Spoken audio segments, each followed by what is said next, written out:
Well, that video blew up, didn't it? Looks like uploading it in time for Phantasy Reverie Series was worth the hustle, am I right? Seriously though, thank you all so much for watching. I'm not gonna e-beg for subs like a lot of YouTubers do on this site, so seeing all of you hit that sub button after watching what was my longest video to date was just amazing. This is not my job. I do this for fun and I'll likely never monetize it, but I'm very proud of this video, and I never thought it would get that big of a reach.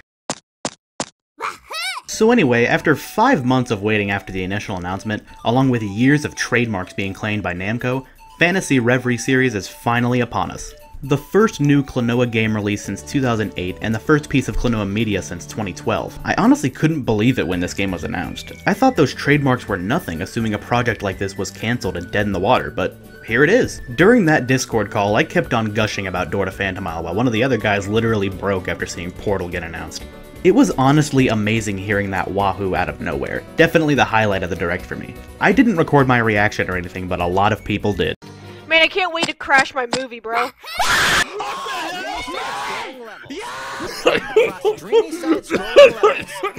What?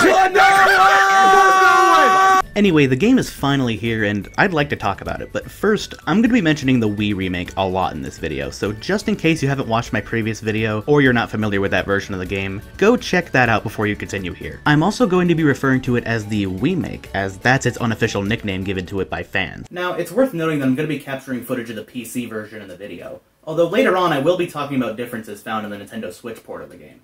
Now, hold on a second, why am I holding a European copy of Phantasy Reverie Series? As you can probably imagine by my fat ass, I live in America, and my games typically have an ESRB rating on them, like this. Well, you can blame Namco for that one.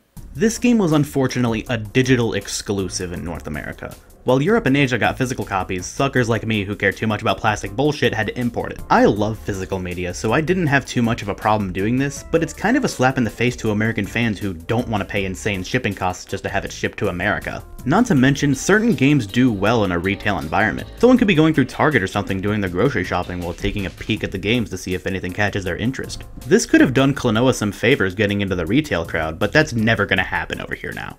The most we can hope for here in America is a rare limited edition release that takes forever to ship and no casual player is ever gonna get.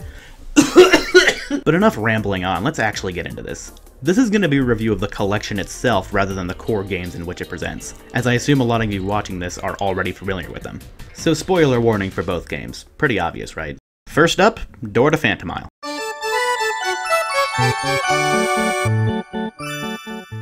So we knew right away from the start that a lot from the Wii version was going to be used here, including level geometry, cinematic cutscenes, and character animations. I did not like these very much, and even though they're improved slightly with modified facial expressions and such, I still think they're really stiff and unappealing. The Sonic Adventure 1 energy is still there unfortunately, and even then a few of them somehow got worse. During the scene of Grandpa's death, Klonoa looked really sad in the Wii version while he just looks bored here. The updated expressions and modifications they made certainly help, especially considering they've reverted back to the original PS1 voice acting with a more faithful script. Although it's not exactly the same as the PS1 version, it's a weird combination of both scripts actually. A good example of this is the Balue cutscene. While he just yells silence in the original, he says this in the Wiimake. Are you saying you doubt the power of my love for Lafitte?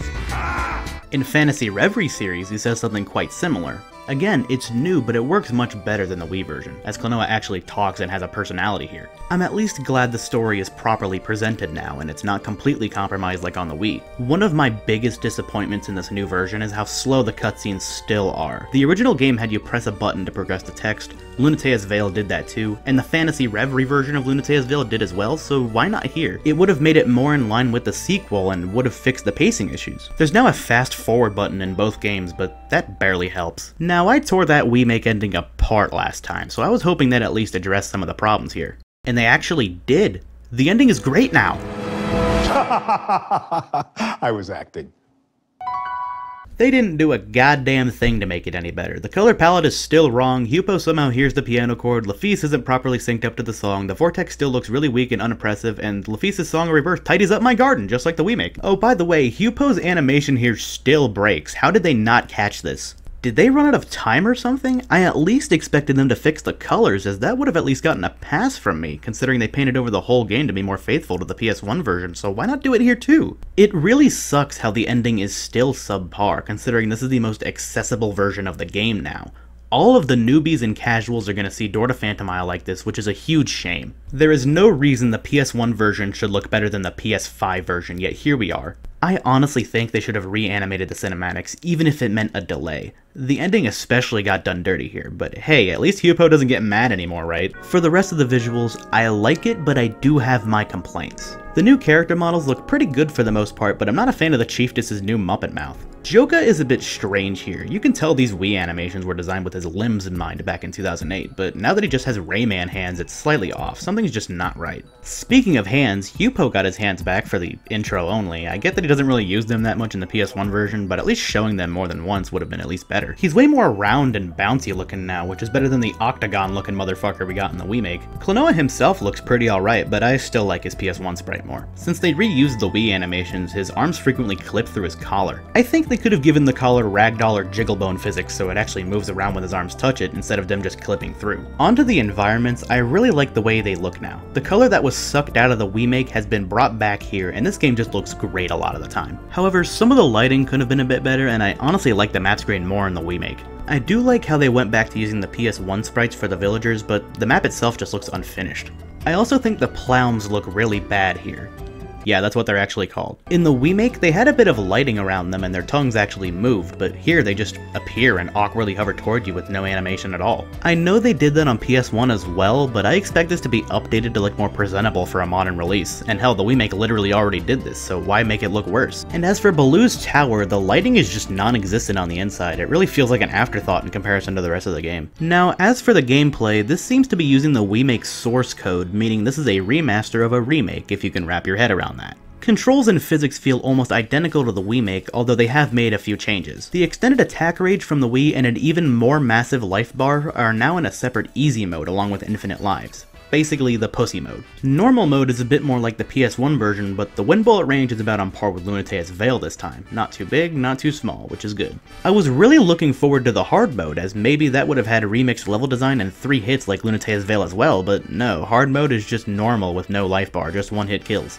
Diabolically lazy, if you ask me. They didn't even remove the health pickups, you know, the things that do nothing in this mode because you die in 1 hit. Maybe someone can mod a proper hard mode into the PC version at some point. Modders, if you're watching this, make me happy, and I won't do anything back. Okay, I just beat the game, unlocked time attack, movie viewer, mirror mode. Wait, where's mirror mode? Oh well, maybe those bonus levels are hidden in the hard mode instead. Nope. Okay, what if I save every villager and beat Balue's tower? Still nothing. They didn't include the bonus levels.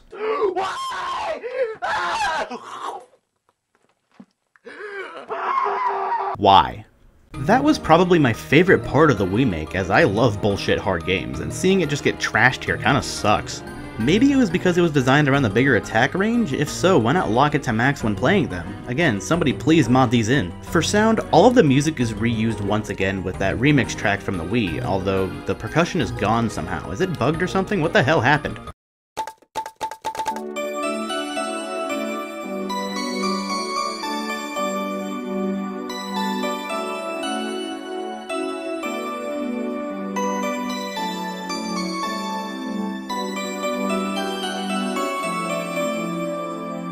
And as I stated before, the PS1 voice lines are back in this new version. Unfortunately, I guess they just didn't have the source audio for most of these, so all of them are just as compressed as they were on PlayStation.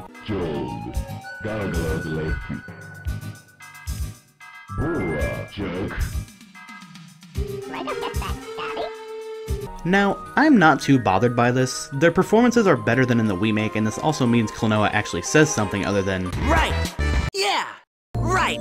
Or I'm Klonoa from Wind Village! I'm Klonoa from Wind Village! Unfortunately, the main issue that arises here is the lack of consistency. They use a PS1 voice clip that's in really high quality, and that's because it's taken from the track on a Japanese CD release of the music.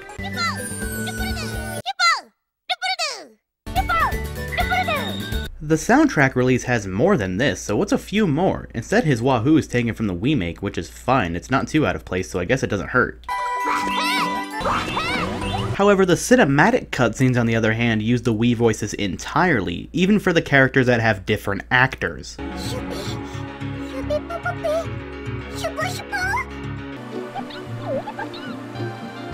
I'm not annoyed by the lack of clarity throughout most of the game because they're literally speaking gibberish. I'm annoyed by the lack of consistency here. By the way, I've gotten a few comments on my last video from people claiming that they grew up with the remake, and they enjoyed it just as much as I enjoyed the PS1 version. And this is kind of unrelated to my video specifically, but an artist I follow on Twitter said that they grew up with the remake as well. Now, I think it's great that people have gotten a positive experience out of that, and I'm not here to rain on anyone's parade. In the end, I just kind of wish they did more with Door to Phantomile here. What they did seemed promising, telling the story properly, including a brighter, more appealing look, reverting back to the PS1 character designs, and fixing up some of the animations so they don't look as bad as before. But unfortunately, they just didn't do enough for me to consider it on par with the original. I don't know if they were strapped for time or what, but they could have done a bit more than this. Despite the script and character design changes, this version of Door to Phantomile still has the remake stank lingering off of it. And even then, they didn't even include the best part of the remake, which was the fun but made you want to pull your hair out frustrating bonus levels from the mirror mode. Oh yeah, and the title screen is mistimed now.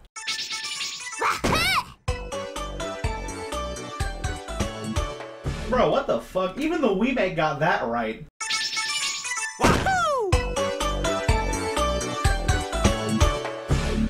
Not to mention, another remake extra that was compromised here were costumes.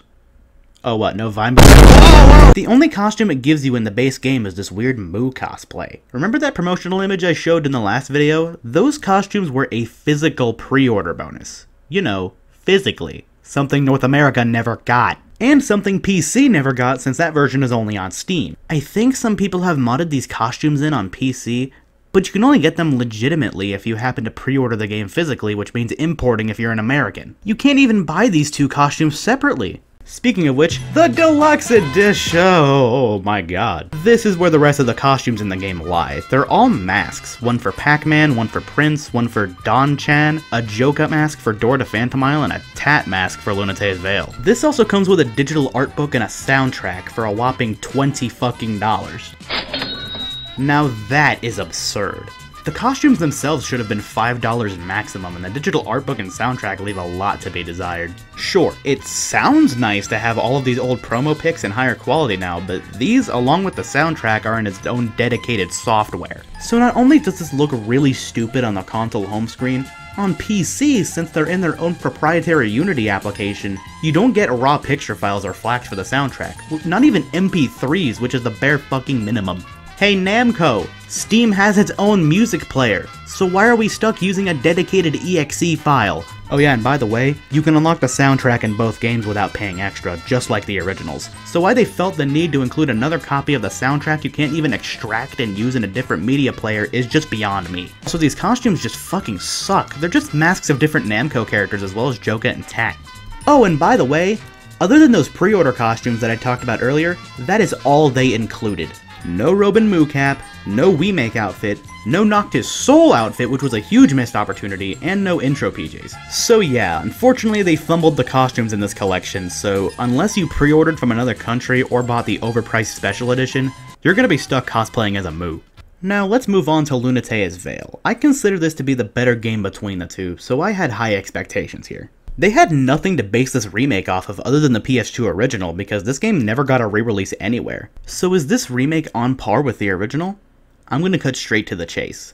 Yes. Compared to the original, this is definitely a remake I can consider a viable way to play the game. Visually, I say they did a good job minus a few hiccups. I think this remake looks great. Animations look very similar to the original. It's shocking how close they got the movements. Facial expressions are slightly off though. Take this shot in the Joylant cutscene for example. After Tat makes a suggestive remark, Klonoa is all weirded out and he makes this legendary face. In Phantasy Reverie Series, he just looks way too happy here. In the original, he hung his mouth open in disgust while he's smiling here. It's like he's into it or something. Also, some mouth animations seem to be bugged. Lola's excited face in the original just becomes her closing her eyes in the remake. This seems like an unintentional mistake, so this will probably end up being patched along with some other shots with the same issue. Now, it's worth mentioning that the original Lunatea's Veil had thick character outlines to give it a more comic-like appearance. This was mainly done to prevent characters and enemies from blending into the backgrounds, and I like the style. But since that's not a problem anymore in Phantasy Reverie Series with the new graphics, the outlines have been tossed to the wayside. I don't mind it too much, but an option to turn on a filter or something to bring on a similar appearance would have been nice. Oh, I almost forgot to mention this, but there's an option in both games for a pixel filter. I fucking hate it. Moving on. As for the environments, everything was faithfully rebuilt, and it looks good. Being fired out of a cannon and having the camera pan over the map while you fly to the next area is absolutely magical. The lighting in this game reflects off of surfaces very nicely. This remake absolutely shines. A bit too much. Yeah, the bloom in this game is all kinds of whack. It looked way worse in pre-release material months before the game came out, and they tried to fix it, but the characters still look like they're full-on glowing in certain shots.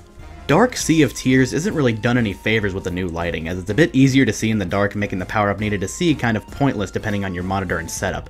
It's kind of annoying in cutscenes because the bloom becomes so bright it's hard to see the character's face sometimes. Their mouths just turn invisible because of the heavenly glow they bring on once this lighting hits them. It's great on most of the environments, so hopefully this issue gets resolved along with the buggy mouth animations.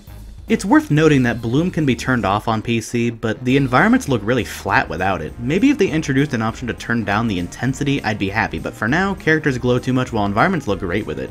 I'm also not a fan of the way Volk Inferno looks now. The sky being yellow doesn't fit the fact that the fucking city's on fire. I think they should have made the sky black or red in this section. It really would have emphasized the terror, you know what I mean? With the audio, much like Door to Phantomile, it was all reused from the original version, voice acting included. The voices are still compressed, but nowhere near as badly as Door to Phantomile. This is one of those rare cases where I actually would have preferred they reuse voice lines instead of recording new ones, because the performances here are surprisingly effective and well acted for actors that are literally speaking gibberish. And if they were re-recorded, there's a chance they wouldn't have sounded as good, which is exactly what happened with the remake.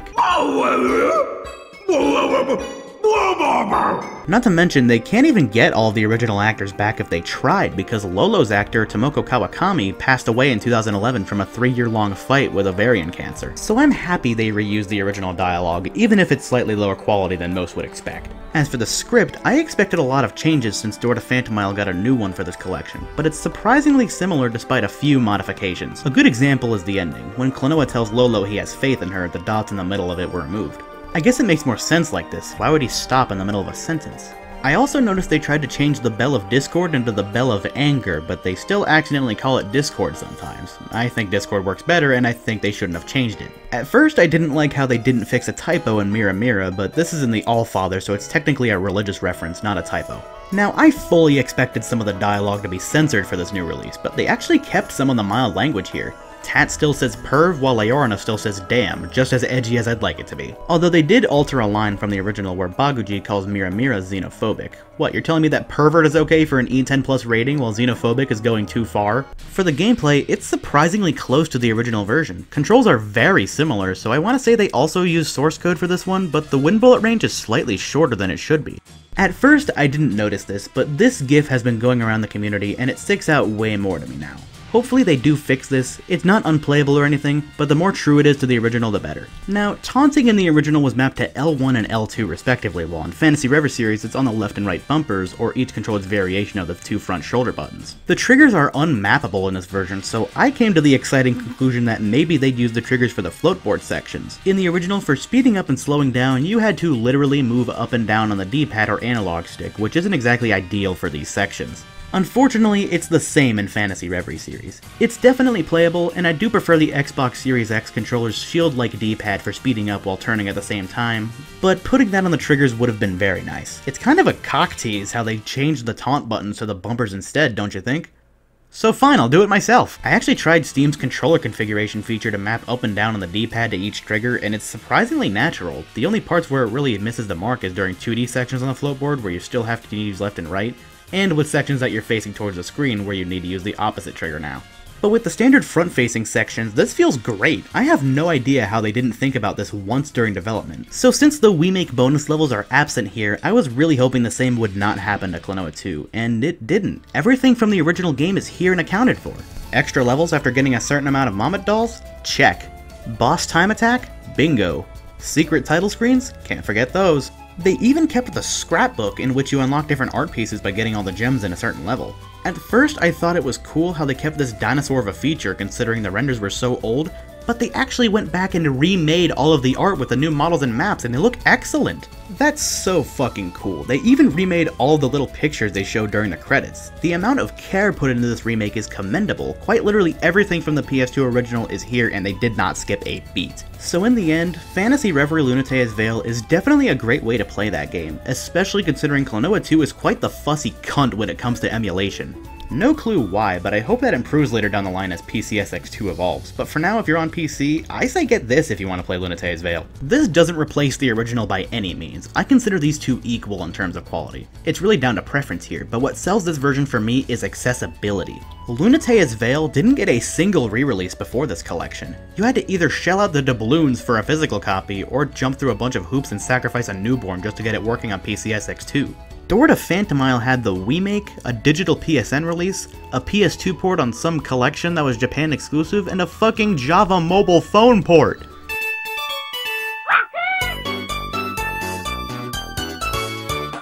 Yes, this is real. But this remake being the only accessible version of the game made me very worried that they would fumble it just like the remake, but I was proven wrong. This is a good remake. It really makes you wonder, why was Door to Phantomile so squeezed on in comparison? It really feels like Monkeycraft just wanted to make a remake of Klonoa 2 while Namco mandated they include Door to Phantomile and didn't give them enough time to fully flesh it out. It also shows slightly in Lunatea's Veil with the minor lighting issues and buggy mouth animations.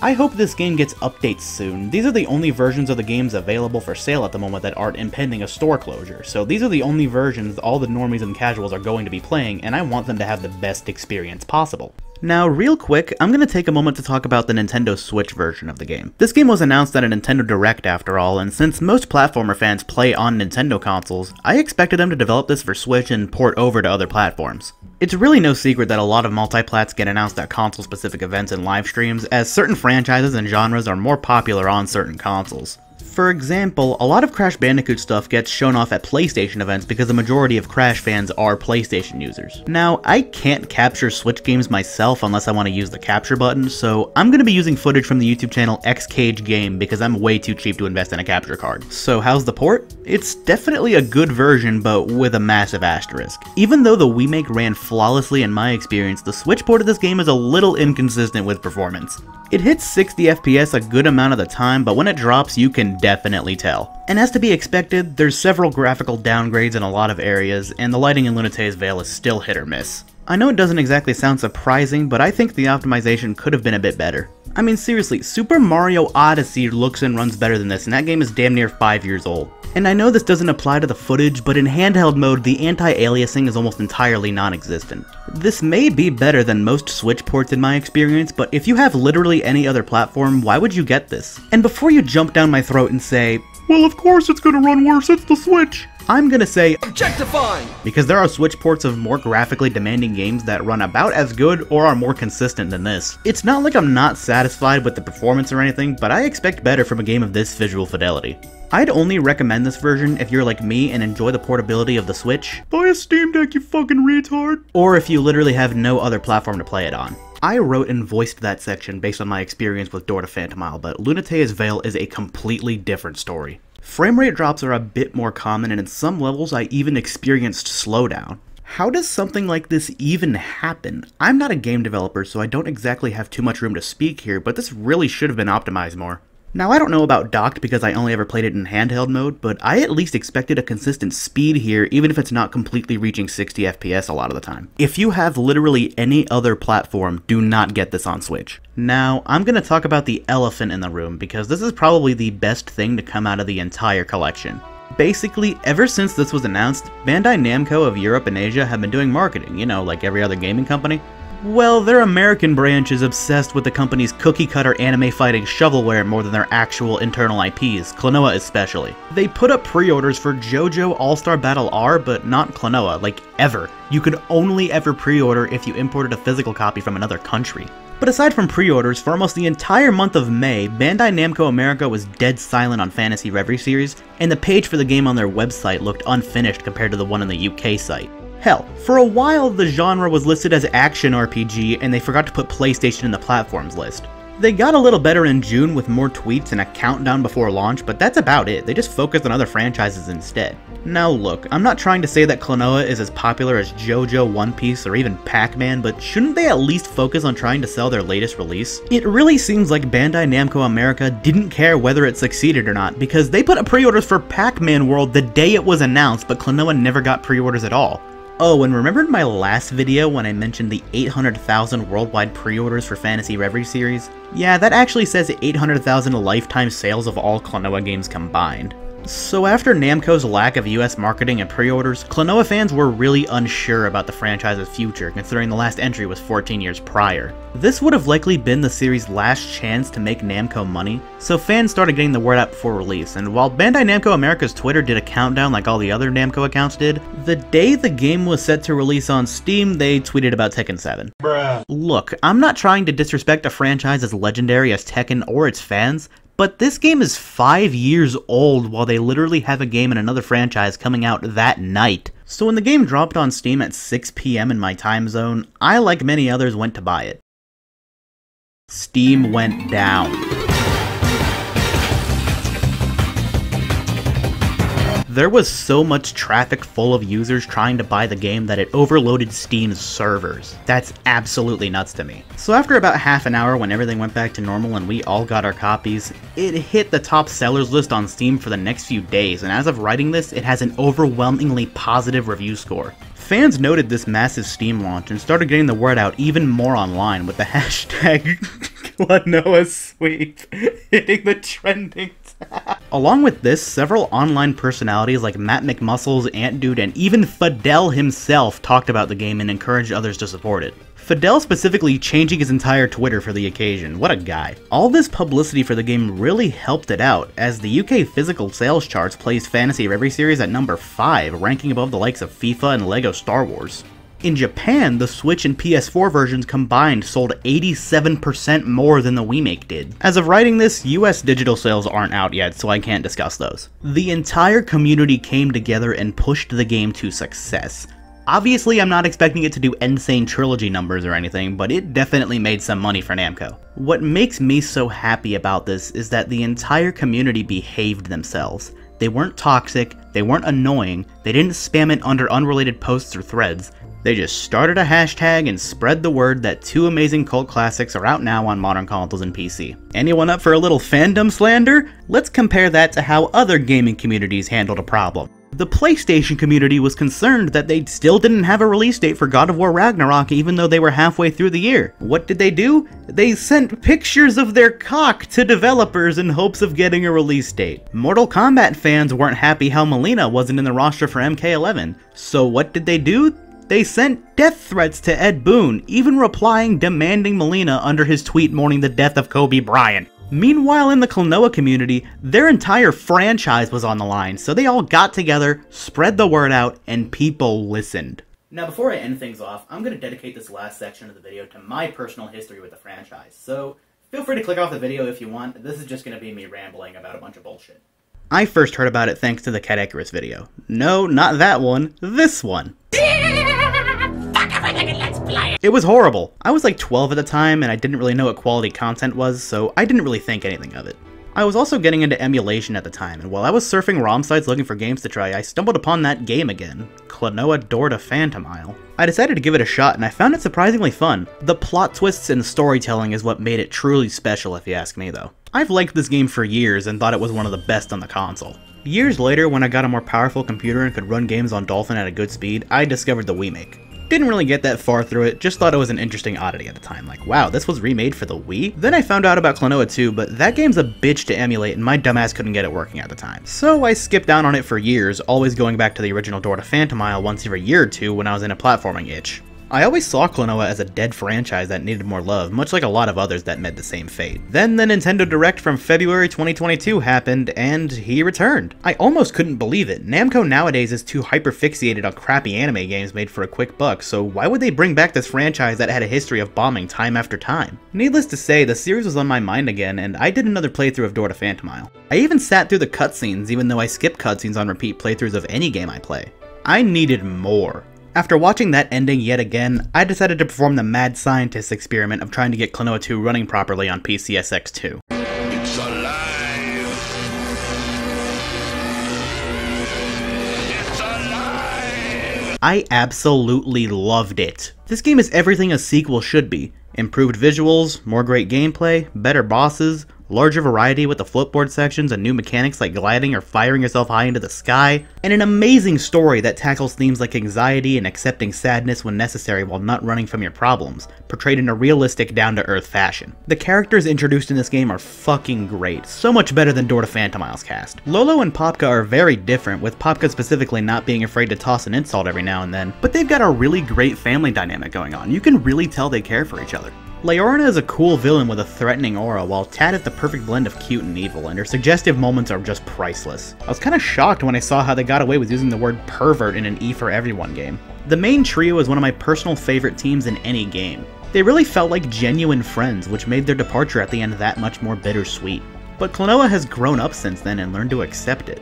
Door to Phantomile's ending felt like denial, while this time it was like acceptance. Of course he's gonna miss them, but he won't let it get to him. He doesn't belong there, and his homeworld is where he knows he's needed. And that's what I really like about this character. He's willing to help people even in other random worlds that summon him out of nowhere. He keeps on trying despite the circumstances, and when it's time for him to go back to where he belongs, he knows that, and he gives a warm farewell to a good friend. Klonoa is a pretty tragic character when you think about it. His best and possibly only friends are in other worlds he has no means of traveling to at any time, and when he can, he's pulled in by force because that world is in danger and he's the one who has to clean up the mess. His life at home is never explained, but one can easily figure that he doesn't really have any friends or family, unless you count his grandpa, who we don't even know is still alive by the time Lunatea's Veil takes place. Despite this, he keeps his chin up and looks forward to the next adventure we might finally end up getting after Phantasy Reverie Series. That's a pretty admirable outlook to have for such bleak circumstances. What a fucking amazing game. Door to Phantomile had my approval, while this game made me a fan. Definitely one of my comfort games and one of my favorite games of all time and in the genre. And I actually went out and tried the other games after I first beat Lunatea's Veil. I'm not a fan of the puzzle platforming trilogy found on handhelds, although I do know some people who are. I mainly liked Klonoa for the mixture of puzzle solving and adventure platforming.